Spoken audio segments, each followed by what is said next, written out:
Oui, bonjour, je me présente, je suis Madeleine Ogilvy du ministère de l'économie et de la direction générale des entreprises. En fait, je voulais me replacer un petit peu le contexte de cette table ronde d'aujourd'hui où trois régions parmi 10 régions sont ici présentes, mais je souhaitais replacer d'une façon plus générale l'action que nous avons lancée en 2014. Ma direction générale a souhaité intégrer le design dans les pôles de compétitivité et, comme il a été dit tout à l'heure, ont plutôt une connotation techno et recherche et moins innovation non technologique. Nous avons donc souhaité que le design comme facteur de compétitivité hors prix et hors coût puisse être intégré dans la démarche stratégique d'un certain nombre de pôles. Pourquoi est-ce que nous avons choisi les pôles? Parce qu'en fait, ils regroupent un réseau d'entreprises et c'était le moyen de toucher beaucoup d'entreprises de types différents, start-up, PME, ETI, assez rapidement. 10 régions ont été sélectionnées. 13 pôles, grâce au Nord-Pas-de-Calais, qui a réuni en un consortium 4 pôles. Donc 13 pôles, 10 régions, 13 secteurs différents.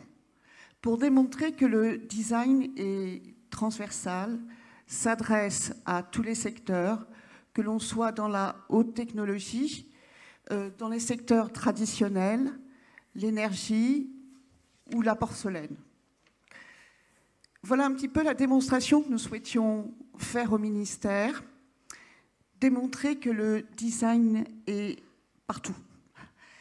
Et jusqu'à présent, puisque maintenant ça fait à peu près 6 mois que cette action a été lancée, et je voulais le souligner, financée pour partie par le ministère, et ce à hauteur de 50%.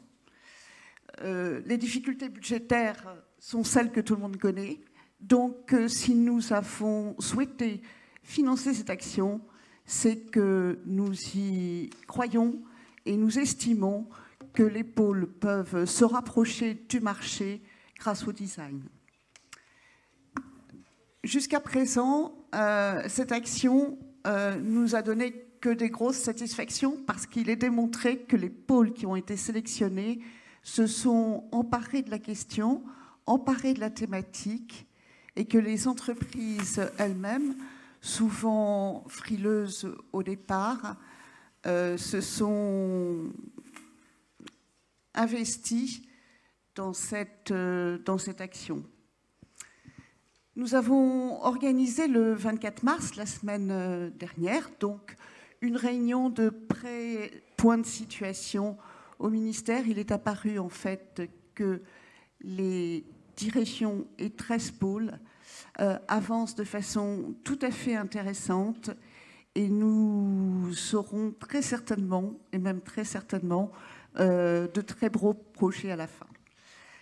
Il est tout à fait probable que nous puissions relancer une expérience de cet ordre dans les mois qui viennent. Et bien sûr, ce sera d'autres secteurs, voire une ouverture à plus de grappes ou plus de pôles, on ne sait pas encore. Tout dépendra des premiers résultats que nous aurons ici.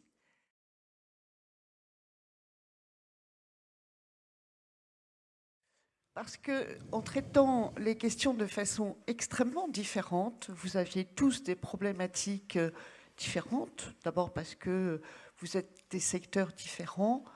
La finalité se rejoint, c'est-à-dire améliorer la relation avec l'usager, se rapprocher du marché et, par la force des choses, améliorer son chiffre d'affaires aussi et son bénéfice, bien sûr. Donc, il y avait 6 pôles représentés ici et 6 façons d'intervenir différentes. Je trouve que c'est à mi-chemin de ce designer en résidence extrêmement satisfaisant Et tous ceux qui ont organisé et les pôles qui ont pris du temps pour intégrer cette démarche, je souhaite les remercier parce que lorsque l'État dégage un budget, autant que ce soit à bon escient et positif.